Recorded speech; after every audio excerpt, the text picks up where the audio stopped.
हमाद साहब आपकी जानिब आते हैं। एक तो जैसे इस वक्त जब हम शो कर रहे हैं, लाइव हैं, हम देख रहे हैं कि मौलाना साहब इस वक्त वो भी गुफ्तगू कर रहे हैं 26वीं आइनी तरमीम के हवाले से। अभी तक तो जो गुफ्तगू होगी वो हमारे सामने बाद में आएगी, लेकिन फ़िलहाल जो वो मुतालबा कर रहे हैं वो कह रहे हैं जी 18वीं तरमीम जो है उसको बहाल किया जाए और 19वीं तरमीम को ख़त्म किया जाए। इस पे कमेंट के साथ साथ ये जो हम देख रहे हैं कॉन्स्टिट्यूशनल अमेंडमेंट को लेकर जो ड्राफ्ट अगर आपने पढ़ा है, इसमें जो निकात हैं, मैं चाहूँगी कि आप उस पर ज़रा रोशनी डालिएगा।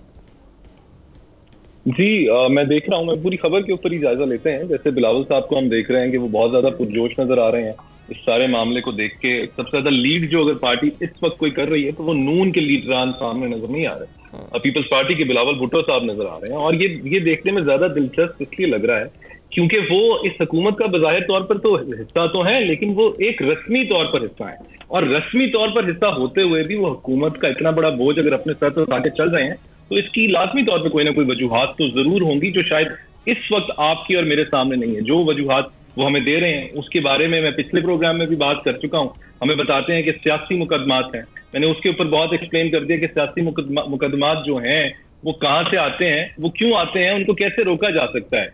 यानी कि अगर उन बातों को सामने रखा जाए, अगर मैं ब्रीफली भी कह दूं कि सियासी मुकदमात करने वाले भी तो सियासतदान ही होते हैं, तो ऐसे में अगर पार्लियामेंट्री रिफॉर्म्स की जरूरत है उनको करने की बजाय आप जुडिशरी की रिफॉर्म्स कर रहे हैं। ये ऐसे ही है कि you are dismantling the east wall to repair the west wall. आप जो असल इशू है वहां पर आप उस चीज को नुक्ताचीनी नहीं कर रहे, उसको पॉइंट आउट नहीं कर रहे, उसको आइडेंटिफाई नहीं कर रहे। रिजॉल्व करना तो बहुत दूर की बात रह जाती है। बाकी ये जो आप बात कर रही हैं इस हतमी शक्ल की आइन के, तो ये अभी तक तो मेरी नजर से नहीं गुजरा। मैं इसके ऊपर कोई राय नहीं देख सकता। और मेरी राय तो ये भी है इसके बारे में कि शायद हमें आने वाले चंद ही घंटों में पता चल जाए कि ये भी अभी हतमी शक्ल नहीं है। तहादी भी सुनने में आता है कि जब भी लोग बैठते हैं आपस में तो दोनों के पास मुख्तलिफ ड्राफ्ट होते हैं। कोई किसी शिक के बारे में डिस्कशन कर रहा होता है, कोई किसी शिक के बारे में डिस्कशन कर रहा होता है, तो कोई पता नहीं कि अभी भी ये हतमी है या हतमी नहीं है। अदालत के सामने भी जो मुझे याद पड़ता है 3 अदालतों में जहां इसको चैलेंज किया गया वहां यही मौकफ अपनाया गया है कि जी अभी तो कोई हतमी शक्ल इसकी है ही नहीं और ये प्रोसेस अभी प्रॉपरली इनिशिएट ही नहीं हुआ, लिहाजा हम आपको इसका कोई ड्राफ्ट नहीं दे सकते। तो ये तो ड्राफ्ट की बात है। ड्राफ्ट मेरे ख्याल से अगर कोई तो फाइनल होगा और सामने आएगा, जब हम देखते हैं कि बिलावल साहब भी कहते हैं जी मेरे ख्याल से 25 अक्टूबर से पहले इसको पास हो जाना चाहिए।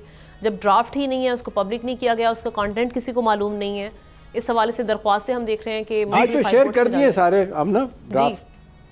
सर वही कह रहे हैं ना हमाद साहब, यही बात कर रहे हैं कि अब उस ड्राफ्ट के हवाले से भी नहीं कहा जा सकता कि ये हतमी है, फाइनल है या नहीं है।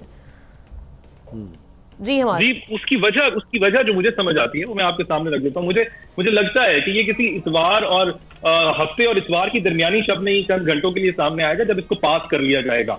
उससे ज्यादा लम्हे के लिए इसको पब्लिक नहीं किया जाएगा। इसकी वजह जो मेरे नजदीक है वो क्या हो सकती है, वो वजह ये हो सकती है कि आईनी दरखास्त एक आई थी 2023 में, 3 दरखास्तें आई थी, दरखास्त नंबर 6, 7 और 8 2023 की।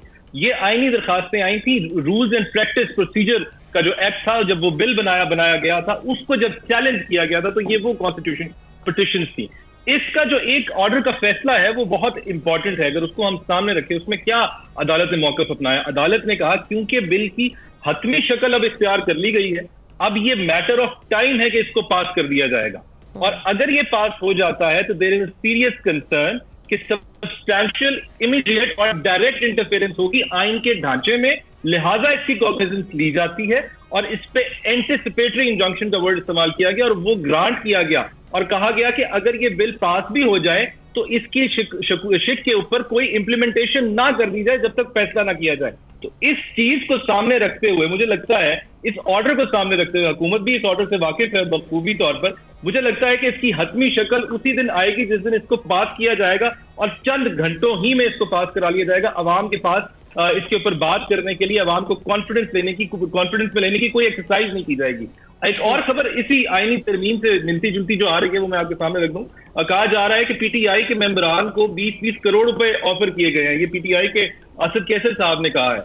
हमारे यहाँ बहुत सारे इस किस्म के हम ऐलानात कर देते हैं, बयानात दे देते हैं कि फलां ने ये ऑफर कर दिया मुझे, फलां ने वो ऑफर कर दिया। मैं इसकी सच्चाई झूठ में नहीं जाता कि ये सच है या झूठ नहीं है, लेकिन एक बात जो मिसरा मेरे ज़हन में है वो ये है कि शरीके जुर्म ना होते तो मुखबरी करते।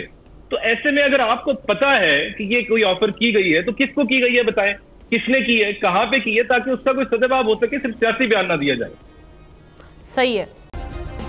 सब्सक्राइब करें और बेल दबाएं ताकि कोई खबर रह न जाए।